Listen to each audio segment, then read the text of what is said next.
welcome to our deep dive into atomic habits. Yeah, always a good one. We've got excerpts from the book, and we're going to break down some of those golden nuggets of wisdom. Yeah, I think this is a book that so many people have read or at least heard of. Yeah. And it's, James Clear really kind of hit a home run with this one. He did. It's so practical and relatable. Yeah, and it's really insightful in terms of kind of the science behind habit formation. It is. And like you're saying, it's not just theory. It's like he gives you the actual tools that you can implement. Yeah. So yeah, we're excited to kind of dig into some of those and share them with you today. Yeah. Why don't we start with one of the most, I guess, kind of intriguing concepts from the book, which is the plateau of latent potential. Yeah, love this one. Have you ever had that feeling where you're like working on something Oh, yeah. and it feels like you're getting nowhere? Spinning your wheels. Yeah, you're putting in the work, you're putting in the time and the effort, but it feels like nothing's happening. Yes. And then suddenly things start to click. Yeah, like bam, a breakthrough. Yeah, like you hit this like tipping point and all of a sudden all this progress starts to happen. Yeah, and you're like, wait a minute, all that work I was doing before, Yeah. it was actually working. I just didn't know it. Yeah, that's the plateau of latent potential in action. Yeah, it's like that ice melting analogy that James Clear uses in the book. Right. Like, you can gradually increase the temperature, Yeah. but nothing seems to happen until you hit that crucial point. What is it, like 32 degrees Fahrenheit? Right. And then suddenly, boom, you have the puddle. Yeah, it's the same with our habits, right? Yeah. We might be making those small changes, Yeah. putting in the effort, Yeah. but not seeing any tangible results right away. Yeah. You just got to trust the process. Exactly.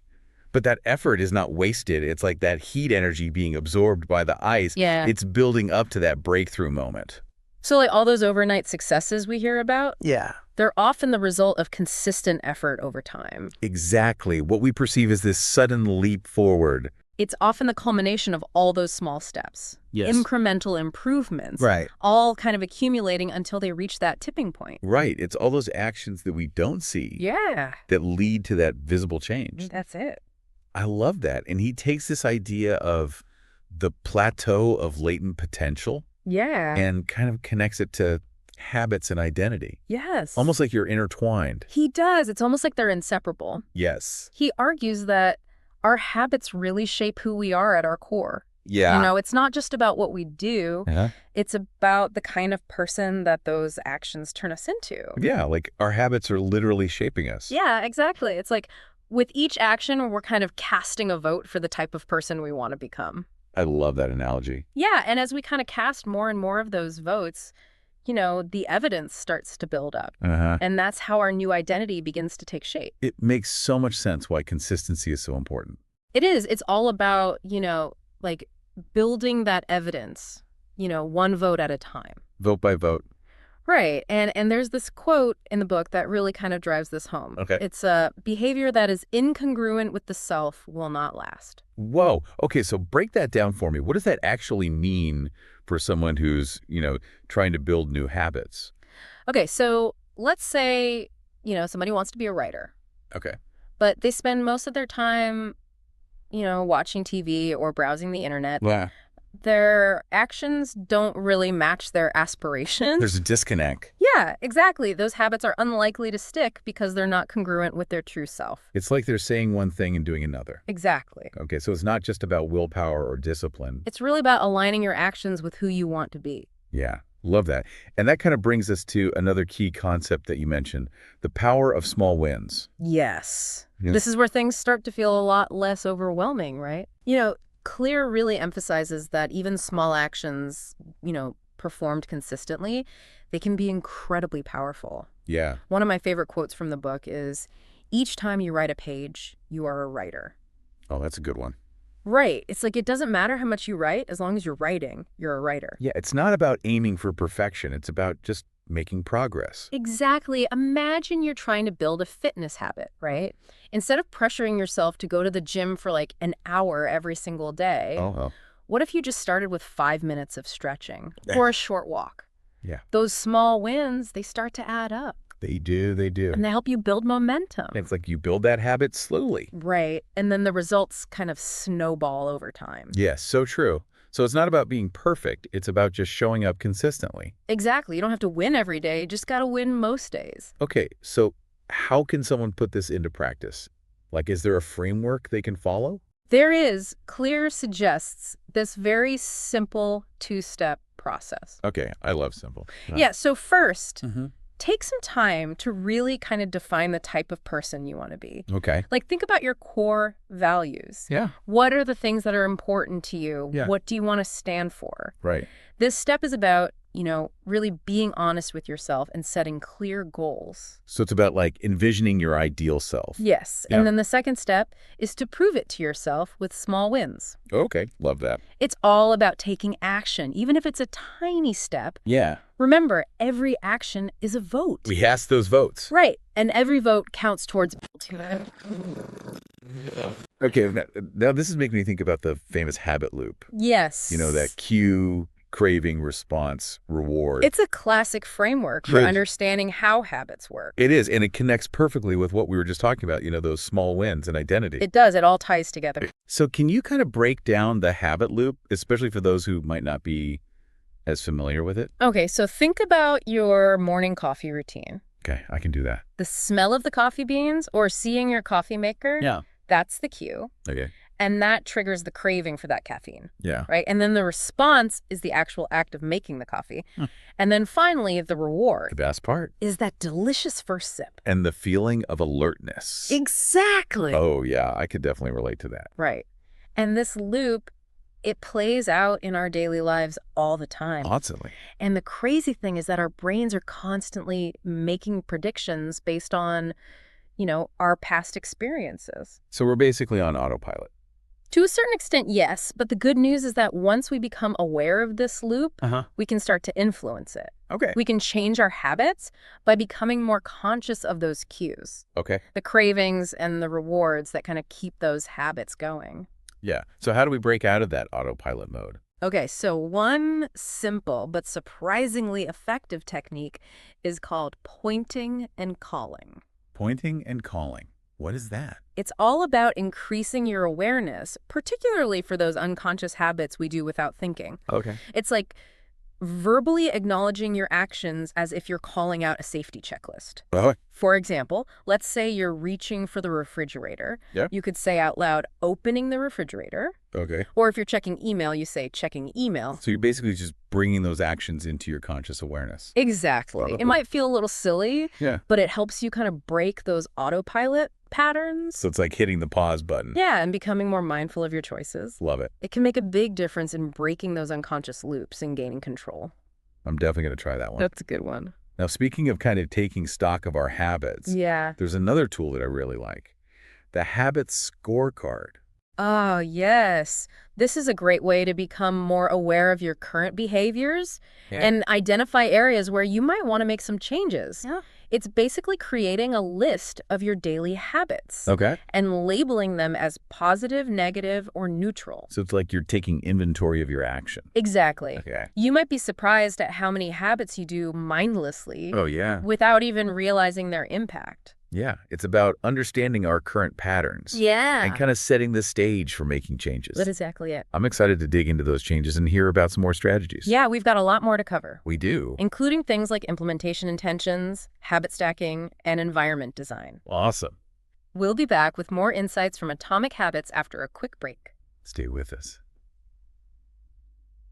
Okay, so we're back, and I'm ready to hear about more of those game-changing strategies you mentioned. All right, well, let's talk about implementation intentions. So you know that vague intention you might have in your head, oh, I should really start meditating. Oh, yeah, all the time. Yeah, well, implementation intentions, they turn that wishy-washy goal Yeah. into an actual concrete plan. Okay, I like it. So instead of just meditating more, you decide okay, Yeah. after I pour my first cup of coffee every morning, Yeah. I'm going to meditate for 5 minutes in Okay. my living room. So you're removing the guesswork Exactly. and the decision fatigue. You're not giving yourself a chance to talk yourself out of it. Yeah, you're making it harder to skip. Exactly. And there was this study where people who made a very specific plan for exercising Okay. were way more likely to follow through Right. than people who just relied on motivation alone. Oh, wow, that's amazing. Right. So it's about making it automatic. Yeah. Almost like programming yourself. Yeah, I love that. Now imagine if you could combine that level of planning Okay. with your existing routines. Okay. That's where habit stacking comes in. Oh, this one is a personal favorite. It's a good one. Yeah. So you're basically leveraging an existing habit Got to it. build a new one. Yeah. And the formula is pretty simple. After I do my current habit, Yeah. I will do my new habit. Okay, so let's say someone's trying to build a gratitude practice. Okay. They could say, like, after I brush my teeth each night, Yeah. I will write down 3 things I'm grateful for. Perfect example. Or how about after I finish my coffee in the morning, Yeah. I will fill up my water bottle Okay. and take a big drink. So you're basically piggybacking on an already established habit. Yeah, you're just adding it on top. Yeah, love that. And the possibilities with this are really kind of endless. Yeah, for anything. Yeah. Now, what about environment design? Oh, this is a good one. Yeah, I'm curious about this one. So remember all those cues Yeah. that trigger our habits? Yeah. Well, environment design is all about making those cues work for you, not against you. So it's about, like, being strategic with your surroundings. Exactly. Claire talks about how visual cues are so powerful for us as humans. We are visual creatures. We are. So instead of relying on willpower to resist that bag of chips on the counter, Okay, yeah. you just put the chips away in a cupboard. Out of sight, out of mind. Exactly. And then for your good habits, Yeah. make the cues really obvious. Right. Like having your workout clothes laid out. Oh, yeah, right? Where you can see them. Exactly. Okay, so you're more likely to put them on. Right. It's all about making the good behavior easy. Yeah, removing the obstacles. That's it. Love it. Now, what about those times when willpower alone just isn't enough?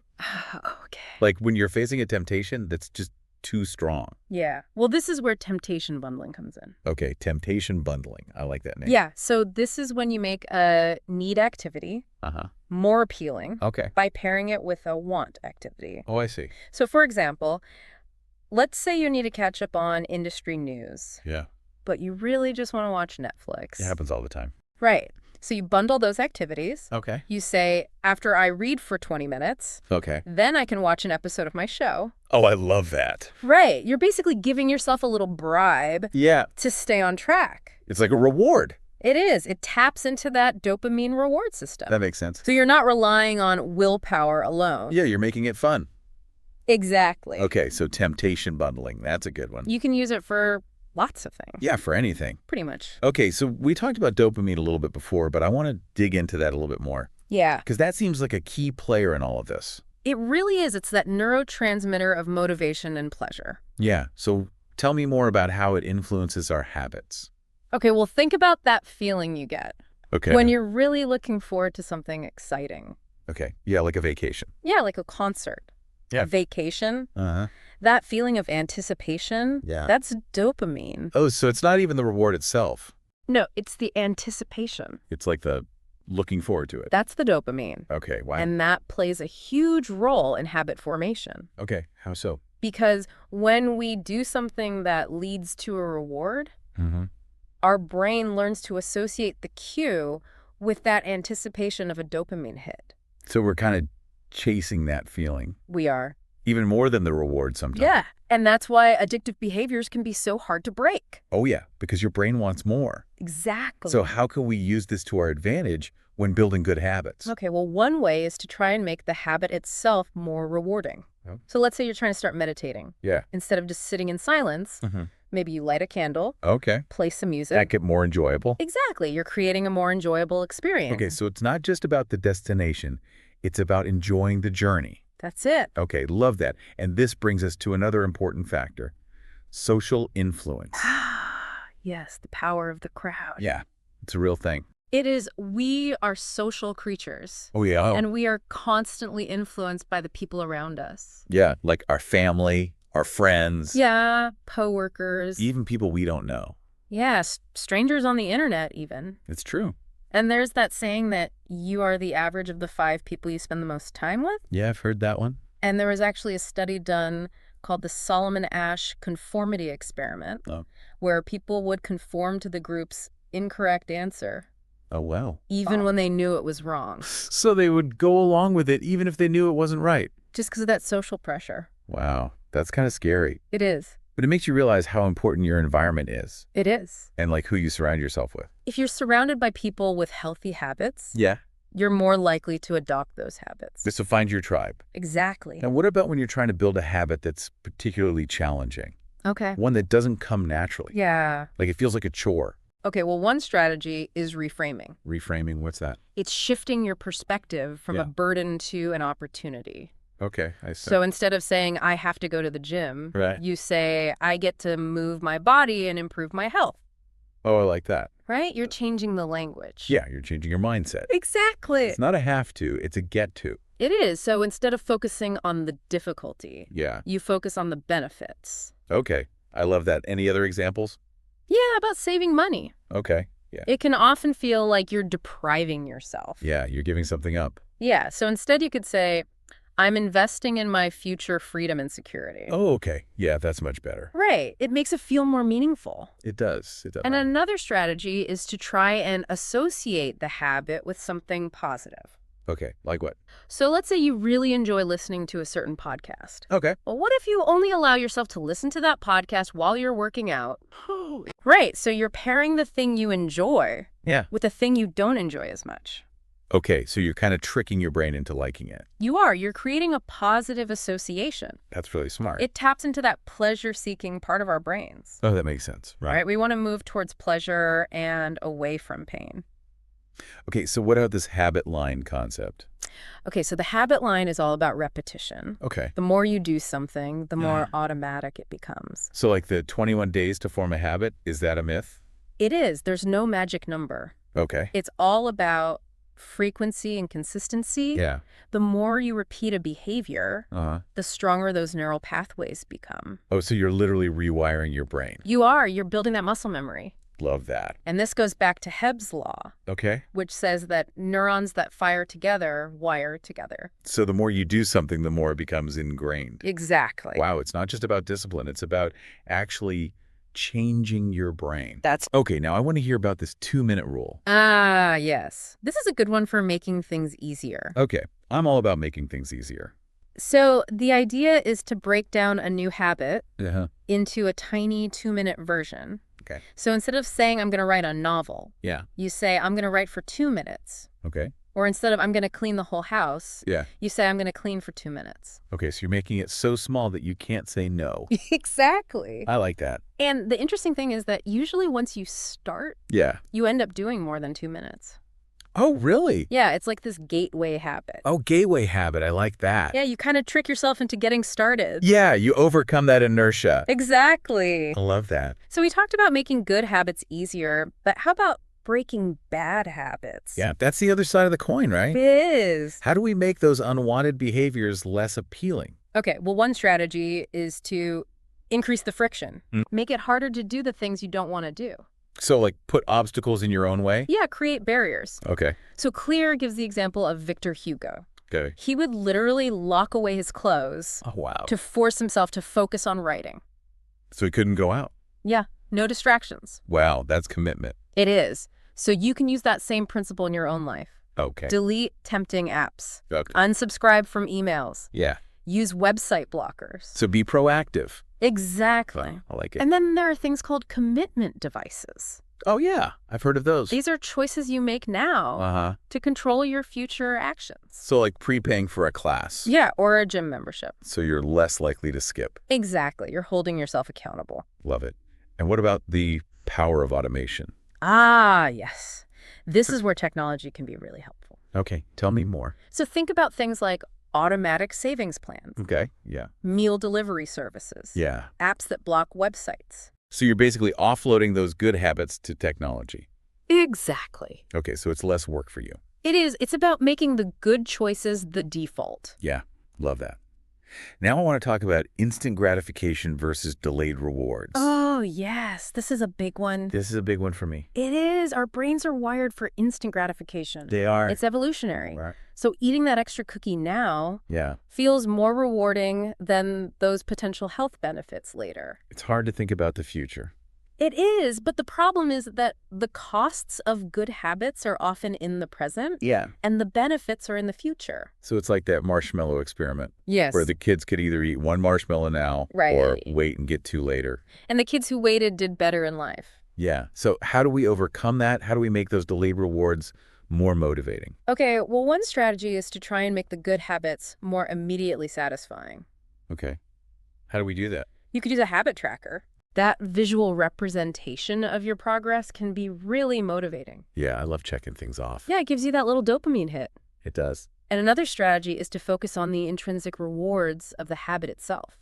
So like if you're writing, Yeah. you focus on the enjoyment of writing, Yeah, the feeling of flow. not the finished product. That's it. Okay, that's really helpful. I'm feeling much more equipped to handle those challenging habits now.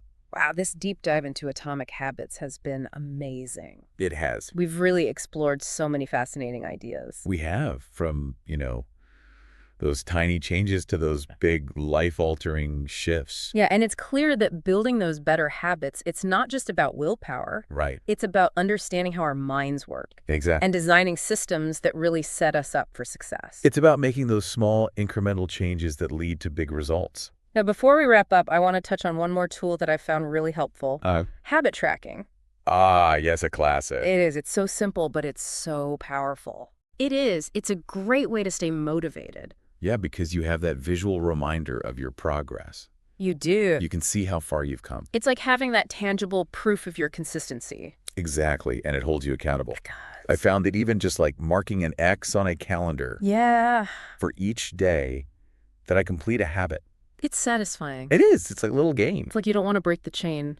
Exactly. There's so many ways to track your habits. Yeah, You can use an app or just pen and paper. whatever works for you. But Yeah. James Clear does caution against getting too obsessed with the numbers. He does. The tracker's just a tool. It is. It's not the end goal. Right. The goal is to build the habit, Exactly. not just to like hit a certain number. It's about the process, not just the outcome. Absolutely. And speaking of support, Yeah. another thing that he recommends is finding an accountability partner. Oh, yeah. This can be so helpful. It is. Especially when your motivation's low, having someone to share your goals with, Yeah. someone to check in with, Uh-huh. it really keeps you on track. Yeah, I know. Like when I have a workout buddy, Yeah, I'm way more likely to go to the gym. exactly, because you don't want to let them down. And he even talks about this habit contract. He does. It's like a formal agreement Yeah. with your accountability partner. So you outline your goals and the consequence. Exactly. It takes the commitment to another level. Yeah, I love it. And I think one of the most powerful takeaways from Atomic Habits Yeah. is that it's not just about what we do, it's about who we become. That's the heart of it. Our habits really shape our identity. They do. They're the building blocks of our lives. So we really have to make those conscious choices We do. that are aligned with the person that we want to be. That's the key. And it's a journey. It is. It's a journey of self-discovery and growth. And it's ongoing. It is. I am feeling so inspired Me too. to put all of this into practice. Yeah, me too. Well, we hope that this deep dive has given you some ideals Yeah. and some inspiration Yeah. and some tools to start building those atomic habits. Small changes lead to big results. Exactly. Yeah. So that's it for this deep dive into atomic habits. Thanks for listening. Yeah.